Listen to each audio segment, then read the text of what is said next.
Hey everybody, welcome to this week's new episode of Zach on Film. It's just me and Steven Schleicher this week. Hey, what's going on, Zach? Oh, just living the dream, Steven. Living the dream. Well, that's good. Yeah, man. So we watched an interesting movie this week. Yeah, what'd you think of Shaft? Well, Shaft is like a 1971 film. Mm-hmm. It kind of was the second and the biggest of the blaxploitation films. Right. Which is a term I had heard before, but was never quite sure what it actually meant. So did you look it up and do some research on I read a little bit on it. So what can you tell me about it?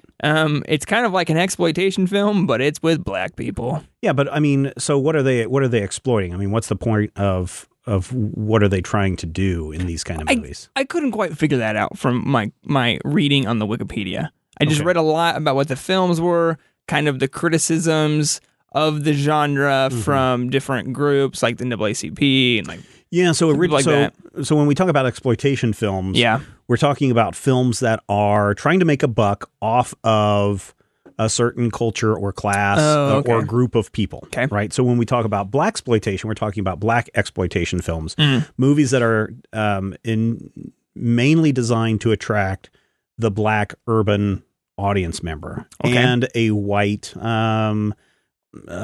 tangential audience as well, but mainly it's targeting black. Can you give me an example of Shaft. Great of a exploitation film? Have we watched anything like that? No, because we haven't watched a lot of B movies in this. Is that a point of the exploitation films? They're usually done very cheaply, right? And they're usually done again to cash in on a particular theme or topic or whatever. So Night of the Living Dead, for example, is an exploitation film. That would fall into this category. I mean, when we talk about exploitation films, we have biker films, cannibal films, the shock gore porn type films, revenge films. Okay, so it's pretty much just any super targeted. So you know what, spaghetti film. westerns, fall into the genre of an exploitation film. Okay.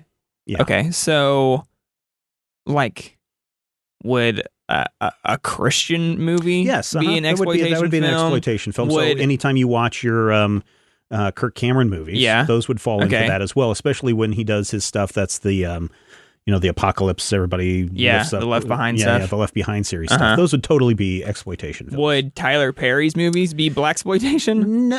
Well, that's a good question, because I'll admit that I have not watched any of Tyler Perry's Medea films. Okay, I have. But the thing with blaxploitation, they usually are following in, unfortunately, playing on stereotypes. I mean, they're supposed to be trying to initially, especially when you look at a movie like Shaft, and we'll have to look at a little bit at the idea that, Shaft in the book, as he was originally written, was not a black man in the books. He was a white guy. And then Parks, who was the director on this, cast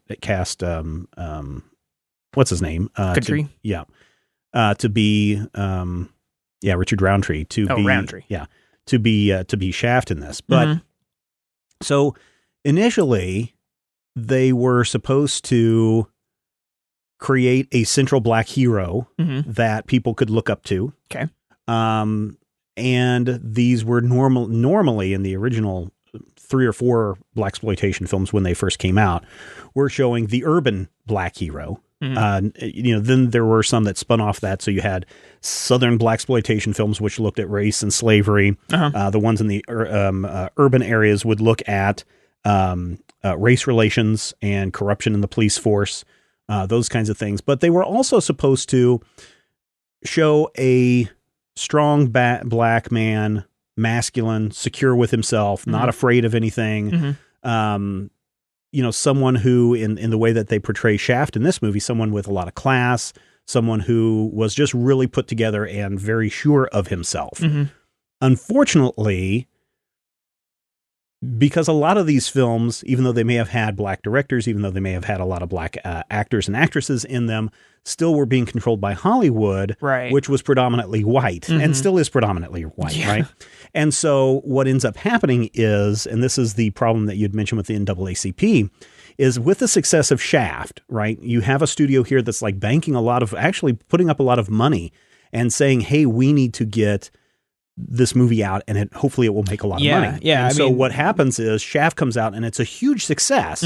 And suddenly the studios are like, oh, is this what people are going to go see? And so they started cranking these out faster and faster and faster, to the point where instead of creating new ideals for the target audience, they started reinforcing stereotypes. And so that's where you have a lot of and again, I'm using this in the terms of the language, not as in a derogatory way, but that's where you get a lot of the jive talk starts to pop up. And that's where you start to see comedic portrayals of Black inner city men and women too. I think the greatest example of how far blaxploitation went as far as creating negative stereotypes, at least during this time period, is when you watch Starsky and Hutch and you're looking at a character like Huggy Bear. That would be an example of they've really pushed this too far. And instead of trying to build up relations, build up the viewership, they're really talking down to them and reinforcing stereotypes in these films. And that was the ultimate downfall of the blaxploitation film by about 1978, because as you said, NAACP got involved, and I forget the other organizations that got involved as well. But basically they said, hey, look, this is not doing our community any good. It's not doing anybody any good except for the studios. They are exploiting us, obviously. And so I think it was like by 1978, 79, we kind of saw the end of what we typically define the blaxploitation genre. Although there are, as we'll see in the movie that we'll watch next week, there are other movies that have parodied it or tried to jump on the bandwagon, and some that, even now when you look at I'm not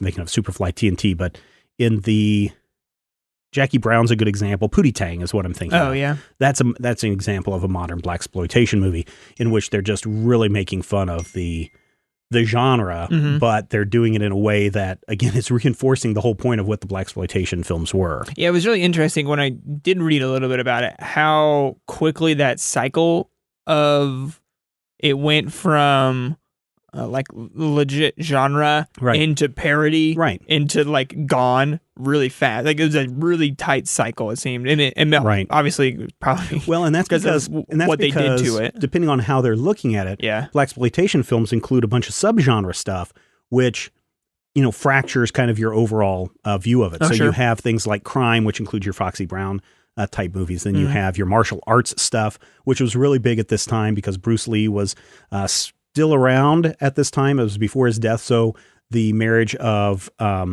the black film and the martial arts film together made for some really powerful, interesting storytelling. There you had Westerns, you had horror, you had comedy, you had nostalgic films. One of my favorite films as a kid that I used to watch with my parents was Uptown Saturday Night with Sidney Poitier and Bill Cosby in it. Really great film about these guys that are trying to turn these inner city kids around. And it's a great film. So there's all these that are out there. But unfortunately, when you flood the market with a product, it doesn't matter what that product is, it waters down the main goal of what you're trying to get out. So again, the NAACP and others get involved, and the Southern Christian Leadership Conference, the National Urban League Coalition. They formed the Coalition Against Blaxploitation, and they basically said, this is not what we want. And I guess Hollywood listened. Crazy. Yeah. So it slowly started to fade out. But I still argue that you can still find plenty of examples of that still around today. I was impressed that the genre decided it was even worth continuing after the first film, because the first blaxploitation film, I believe, has the greatest movie title ever. I don't know how anyone ever decided, we should really jump on that. The first one credited for blaxploitation's film movie's title is Sweet Sweetback's Bad Ass Song. Yeah, with about 5 S's. Yeah, it's the greatest movie title ever. I don't know why they continued after that. So one of the interesting things that we see in the blaxploitation genre is the use of the funk and soul music in the soundtrack. So usually if you hear that, that could be a trigger.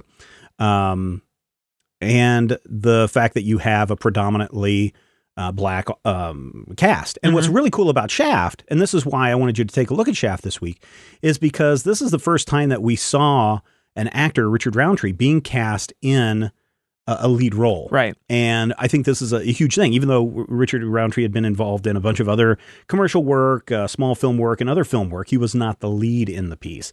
And so that's kind of why this is so interesting, even though it came out in 1971.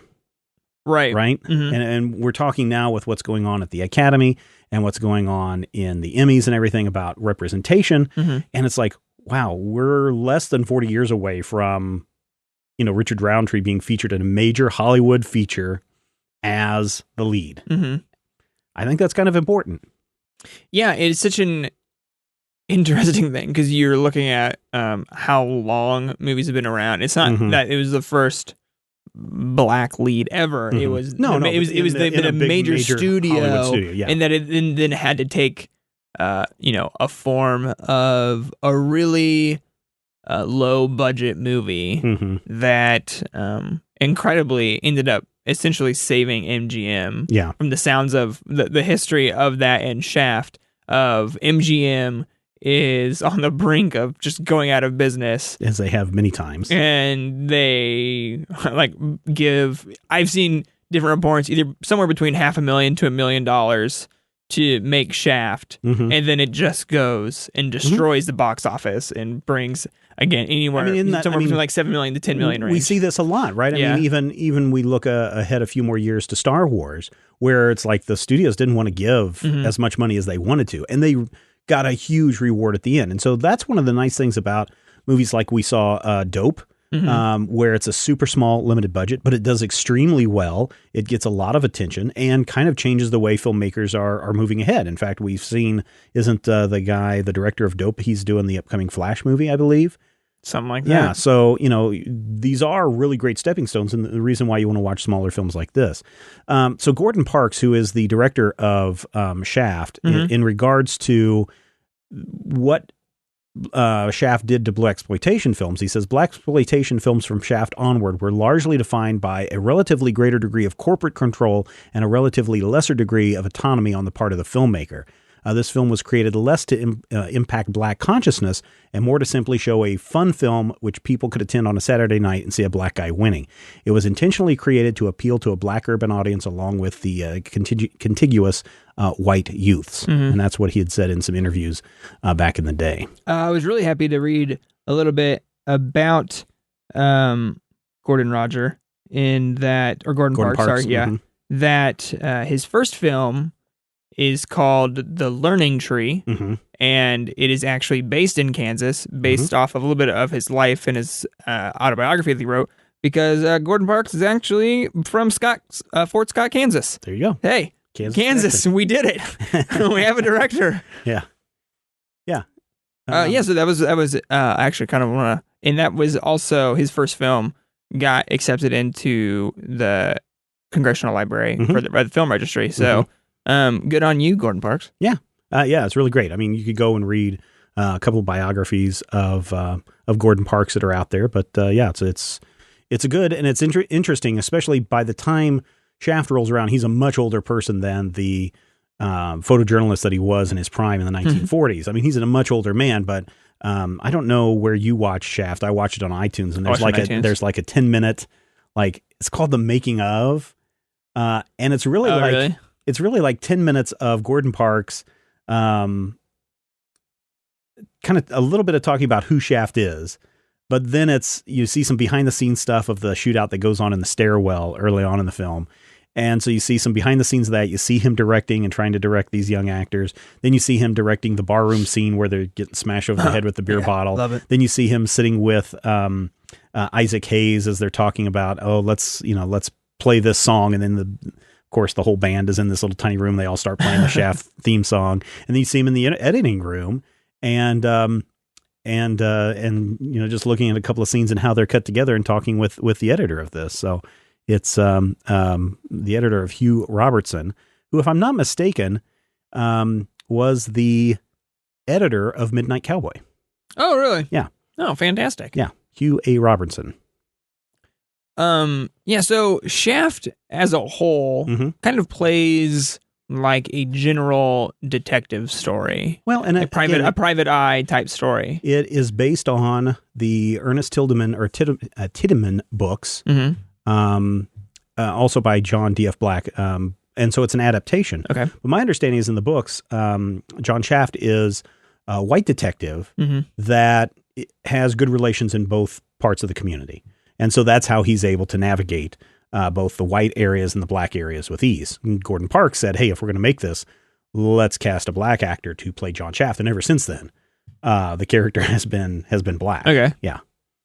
Yeah. And so really, if you've seen really any type of private eye detective film, this kind of works that same, especially if you look at anything in that genre from the 70s. It plays very similarly to that, where you have Shaft walking the streets a lot, talking to his folks, trying to hunt down leads.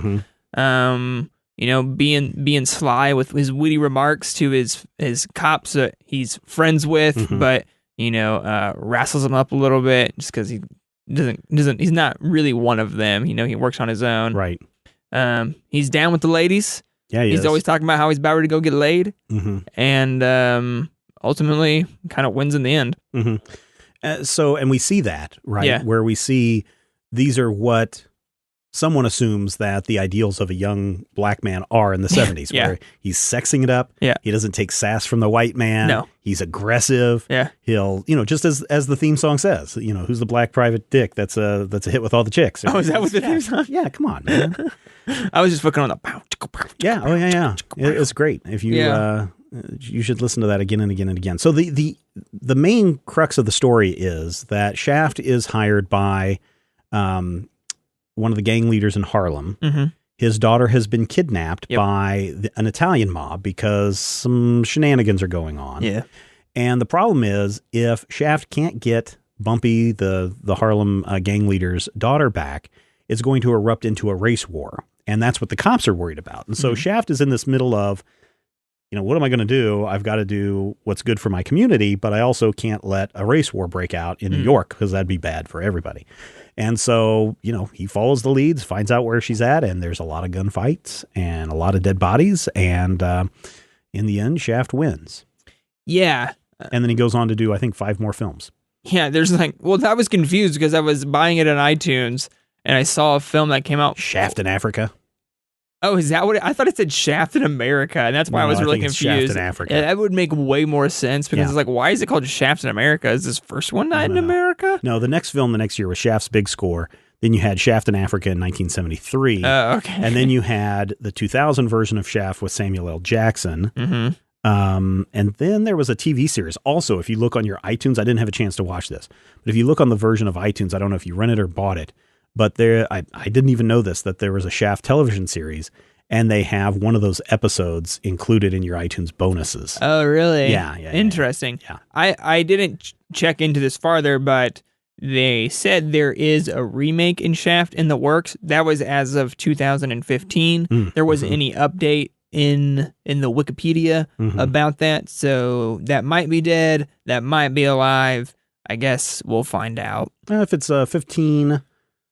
If it's 15 and that's when they're putting it together or when they're moving forward, they probably wouldn't even have a script ready and be able to look for people until 16. So, they could still be doing that. So I want to know what your overall impressions of Shaft were, because this is, again, a film that came out in 71, really early. It's not your contemporary films that we've watched. I mean, we saw what happened with the Something of 69 series. Yeah. So this is just a couple of years afterwards. Yeah. And I want to know what your overall impression is of this movie. I thought Shaft was incredibly boring. Really? Why? Yeah. Oh my God. It was so slow. I ended up rewatching it again over lunch, and I rewatched it in my lunch period because I fast forwarded through a lot. And the movie is great if you can watch it in about 15 minutes. Like, it's wonderful. Yeah. But besides that, I mean, it is a lot of just walking and really slow paced conversation, and then more walking, and then some of the acting in this is really bad. Oh, and the acting is not good. Where they're in the coffee shop when he's waiting for the Italian mobster to come meet him, and the waitress is just like, yeah, duh. just really bad acting. Yeah, there is one scene that I really enjoyed and I thought was really well done, and that's when he is in the bar and like getting the two mob guys arrested. I thought that scene worked really well. I thought everything else was just I think it can not be great. I think it can come off as boring, but you have to think that in a detective story, and again, I've said this before, why detective movies don't work as well today is you have to see them doing the footwork. There's a part where Shaft is going to look for what's his name, Ben, I think is the character's name, the member of the not Black Panthers. I forget what they're called in this movie, but he has to do a lot of walking around to find these people. It also gives you a chance to listen to some funky music. Yeah, absolutely. The music was good. It was just. It's only 100 minutes. I mean, it's like a 90-minute film. That's what I thought going into. I'm like, oh great, we're gonna breeze right through this, man. This is not a long movie at all. And then it felt like 3 hours. Shaft has a woman that he gets to make love to. 2 women. Well, the other one he picks up at a bar because the first one's his girlfriend, right? Oh, well, he makes love to that second one. And then in the bar sequence, there's another woman, Linda. Yeah. That wants to get to know him, and he takes her back to her place, and she just can't wait to get in the shower with him. So, yeah, and then later he's like, "You're great in this sack, but you're horrible. You're horrible after." Yeah. Like, oh, he's like, "Whatever, I'm on the phone. Please go away."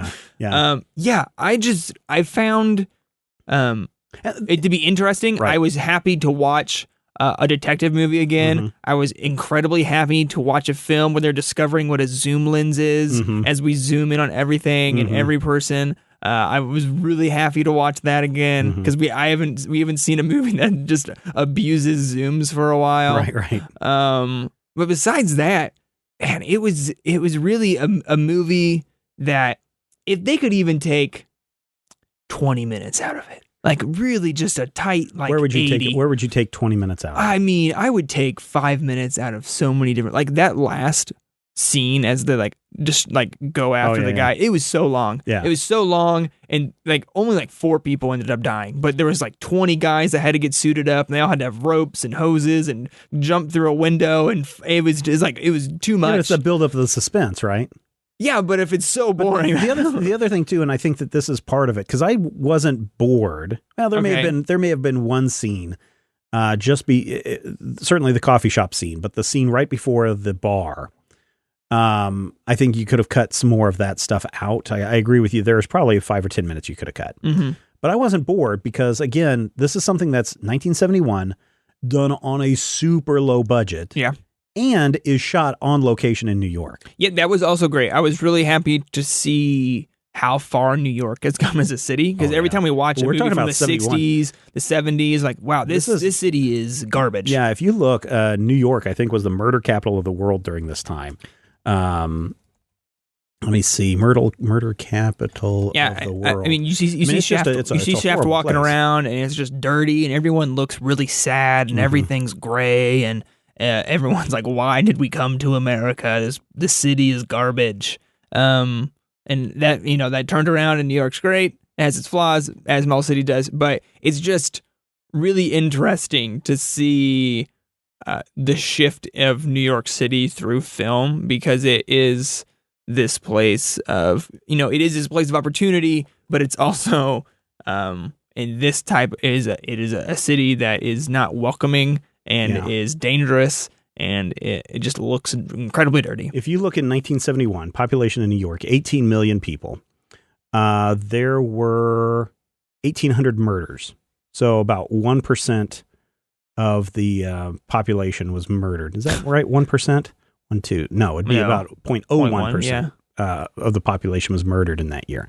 72 to over 2,000 murders. So, I mean, we're talking about 3 or 4 homicides. These are murders, not just people dying. No. These are people being murdered per day. Yeah. Right? So it was not a good time. And this is why, so there are a couple of things. Shaft has gone on to be just its own big thing. Dynamite Entertainment, which is a comic book publisher, they had a series of Shaft comic books that came out not too long ago. Cool. And the first arc that they did of that is really fascinating, because it again involves some of the characters that we've seen in this movie, but mainly Shaft as he's he comes to find out that there's a bunch of weird land deals going on so people can buy the land to build the World Trade Center on the cheap. Okay. And it's a fascinating story to read because a lot of it is based on facts. And if you haven't had a chance to see, what is the Baz Luhrmann Netflix series? The Get Down? The Get Down. If you haven't seen that, it also takes place in and around this same area when housing developers, property owners were trying to just get anything out of their business, out of their buildings, out of their tenements and apartment buildings and whatever, to where they would just burn the building down for the insurance money. So it is a very interesting time. I mean, I would never go to New York in this time period. Apparently, though, I did as a young child. My parents took me there. Congrats. Thanks, Mom and Dad.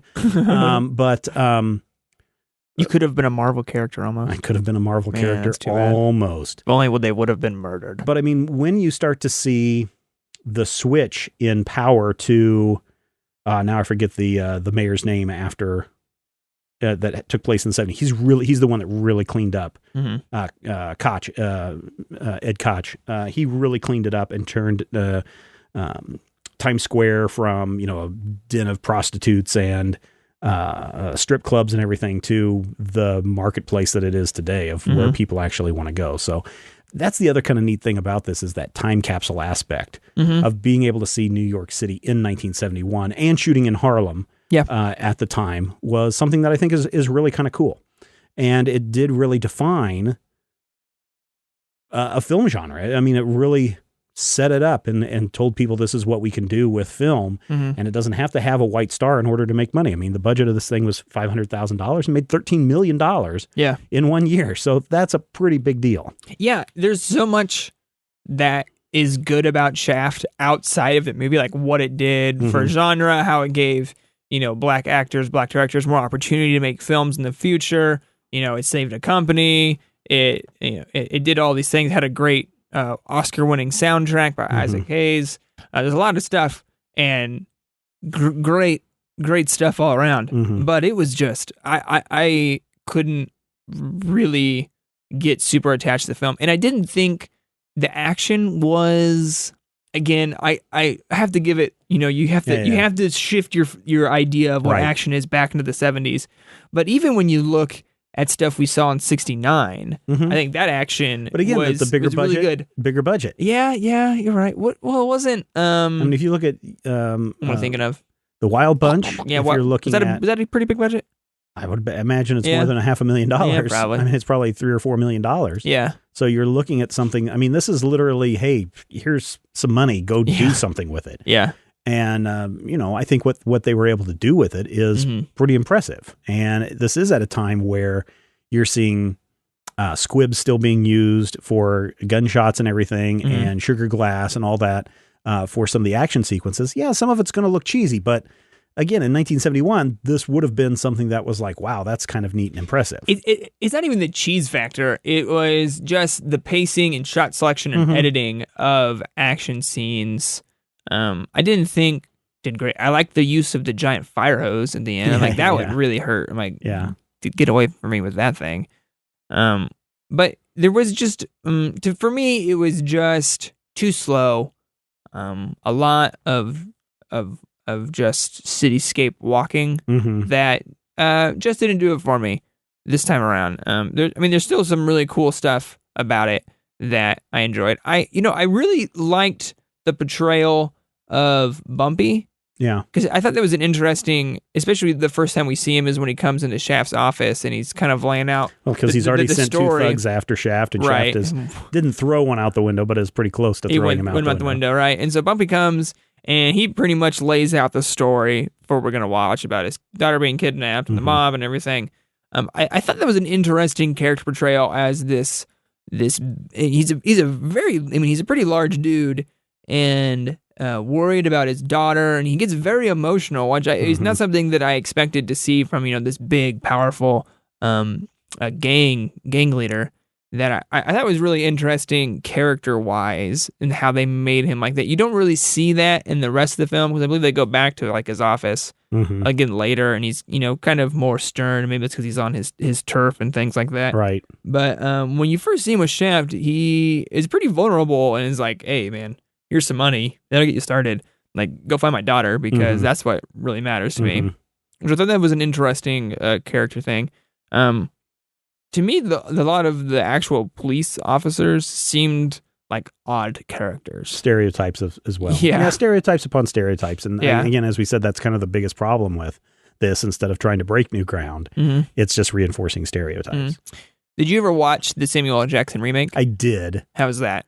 I will honestly say I like this one better. Okay. Than the remake. What was it? I mean, was it just like a modern type of action film? It's basically it was the modern version of Shaft with Samuel L. Jackson as Shaft 2. Okay. As John Shaft II. And Richard Roundtree does make an appearance in that movie. So, really? Yeah, it's kind of I forget what the plot was. I believe it was a missing girl or a girl who had to go to court to testify against somebody, and Shaft had to protect her, and I forget what went on throughout the whole thing. It's been a while since, because that movie came out in 2000, right? I want to say, yeah. So I remember seeing it just on a lark, and I just thought it was okay. And you're right, this movie isn't fantastic. I mean, it's not, from the technical side, from what it's trying to do, it's not a fantastic film. When you look and see what Clayton Riley had said of the movie in 1971, he said it's mediocre is the only word that describes the work of Gordon Parks, the director of this nonsense. Ouch. Inept is the kindest thing to say about the performances of both Richard Roundtree as John Shaft,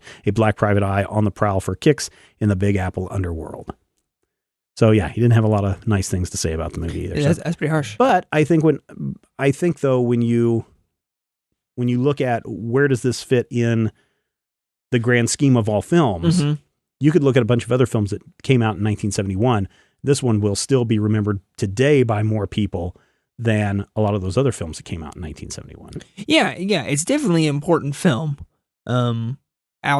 Even outside of what it actually accomplished on screen, just for cultural reasons and, film industry reasons. It's a really important film. And even obviously its box office success is going to make a film rememberable because, a lot of people have seen it. Although now that I'm looking at all the films from 1971, it's like, maybe I spoke a little bit too soon, because we have Andromeda Strain comes out that year.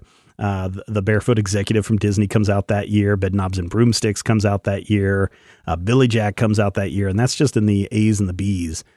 So yeah, there were a lot of films that came out that year. Dirty Harry came out that year, which we watched. No. Didn't we watch that one? Did we not watch Dirty Harry? No.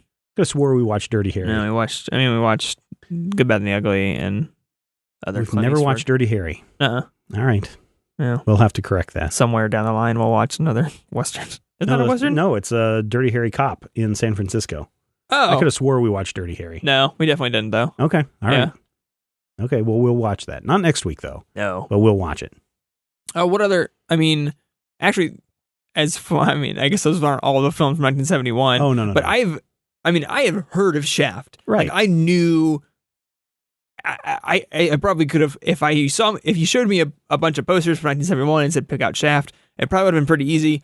But it is definitely an idea or a name that's in pop culture enough that I actually knew what it was in theory of what Shaft was. So it's definitely still relevant, I guess would be the word to say, of what Shaft is in culture right now. Now, have you had a chance to watch Luke Cage?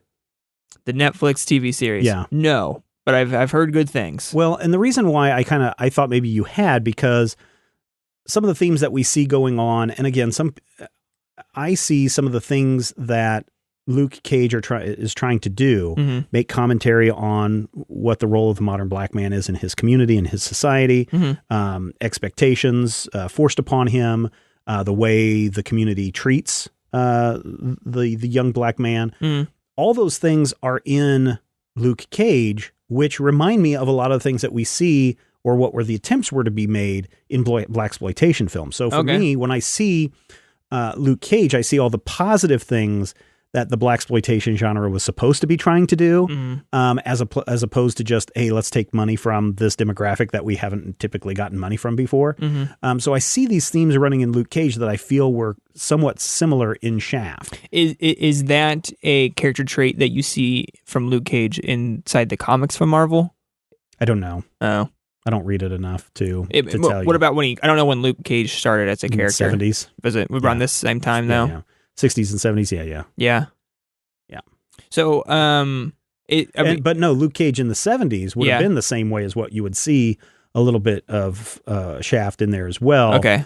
The sass talk, being put down by the man, always trying to fight for his rights. Those. Oh, wait, things. I've read some Luke Cage back from the 70s. Yeah. It definitely has that vibe of what 72 came out from blaxploitation films of what he was. So, so do you recommend Luke Cage for people? The Netflix series? Yeah, I think it's good. I think there are certain people that will complain about this movie, and I'll be completely honest. I have seen people on Twitter say, "Hey, there's too many black people in this TV show," and it's like, well, are you thinking about where this story takes place and who it's about and whatnot? But I think it's really interesting. I think it's really. We had a big long discussion on the Major Spoilers podcast, one of the bonus episodes where we were talking about, if a villain is trying to do something for the good of his or her community, but they're doing it via illegal means, does that make you more or less sympathetic for the villain? And I think that there are times when you look and see what all of the characters in Luke Cage are doing, you can see how they're trying to help and better their community. Each one is doing it in a different way. But the idea is, hey, we need to build up our community. We need to be stronger as a community. And when we stop doing when we stop killing each other and when we stop getting cops from killing us and doing all these things, our community is stronger. And I think that's an overall powerful message in there. But I know a lot of people won't care about that message. They just want to see sweet Christmas and a lot of fighting. And there's a lot of that in Luke Cage too. Right. So I think that you will enjoy it. Yeah. I mean, if you enjoyed, did you enjoy Daredevil? I have actually never watched Netflix. I don't watch that many things. You should watch. I know. I've heard more good things about Luke Cage than any of the Marvel stuff. Now that you have seen Shaft, I think you will appreciate Luke Cage. Okay. Yeah, I really do. Now, unfortunately, as I said, Shaft had some serious repercussions in the film industry and in the blaxploitation films in that now we have to make these movies starring black actors and black actresses, and eventually it all devolves into stereotype. What does that do to real black actors who are trying to get their foot in the door in Hollywood? And so next week, it is making fun of blaxploitation, but it is the Hollywood Shuffle. Okay. And we've talked about it a little bit before. It is, and now I forgot his name off the top of my head. Richard Pryor. No. Dang it. I was just going for anyone. Townsend, is that his name? Yeah. Robert Townsend. That's who it is. Robert Townsend is a young actor who is trying to make it in Hollywood as a big star, trying to get his foot in the door. But every time he tries out for something, he sees it as just reinforcing all of the stereotypes that he knows is bad for his community. But they do it in kind of a very tongue-in-cheek, funny way. It was a very powerful movie to come out in 81 is when that movie came out. 87. Sorry. Because it really kind of opened the doors for a lot of people to say, oh, look, well, there's some really good actors and actresses, and what's going on with representation in Hollywood and those kinds of things. So I know we're talking a lot about it today in modern times, but even in 87, we see a lot of this going on. And I think Hollywood Shuffle is a really good movie that you will enjoy a great deal. So we're going to take a look at that next week on Zach on Film. I just want to say, it's still so crazy to me that, you look at this and how it started to open up, actors of color for different roles and how still that's in a couple months, that's 20 years ago, and how super relevant that conversation still is today. Especially when you look at almost 30 years ago, not 20 years ago. Oh yeah, 30. My math is horrible. Yeah. How common that conversation is all the time. I mean, you have Aziz Ansari gets on stage when he wins an Emmy for his show. It's like, hey, thanks white dudes for writing super stereotypical Asian performance, so I could do this one thing and everyone thinks it's groundbreaking. Right. And so that's what Robert Townsend's character, Bobby Taylor, has to kind of ask himself as he's going through all these auditions and seeing the racial stereotyping in Hollywood. Is he's like, what am I willing to do to get to this end? And if you want to see even a more modern take on this, have you ever watched this? Again, it's a Netflix series called Black Mirror.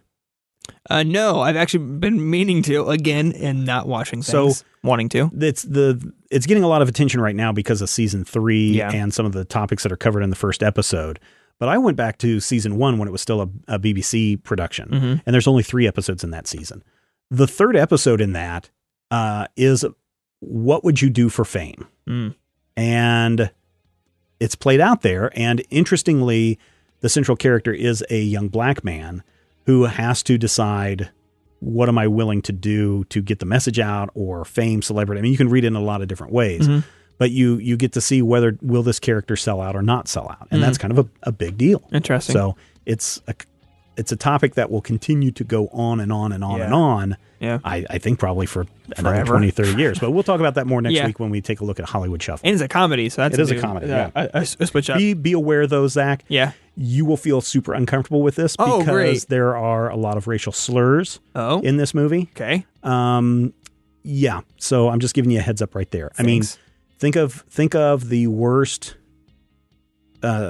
racial stereotypes, and then Townsend turns it up to 11 Oh, all right. for impact, for purpose, to okay. smack people in the face and say, hey, yo, this is what's going on. So All right. be aware that a lot of racial slurs. Well, that sounds like a great topic for next week on Zach on Film. In the meantime, everyone, you need to do this right now. Head over to majorspoilers.com. You can find this podcast posting page. Give your thoughts on Shaft and any of the conversation we had, and get ready for next week as we take a look at Hollywood Shuffle. While you're there, click on that Amazon.com button over the right side of the page. It'll take you straight to Amazon, where you can do all of your great Amazon shopping.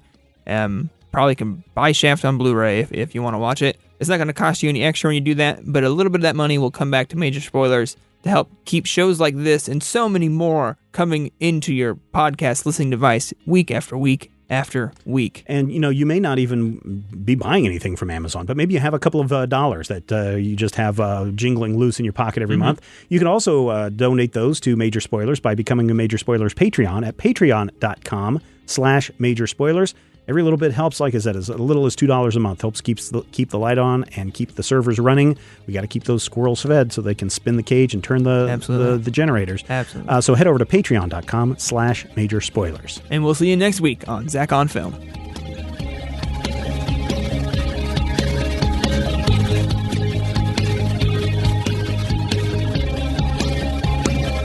This podcast is copyright 2016 by Major Spoilers Entertainment, LLC.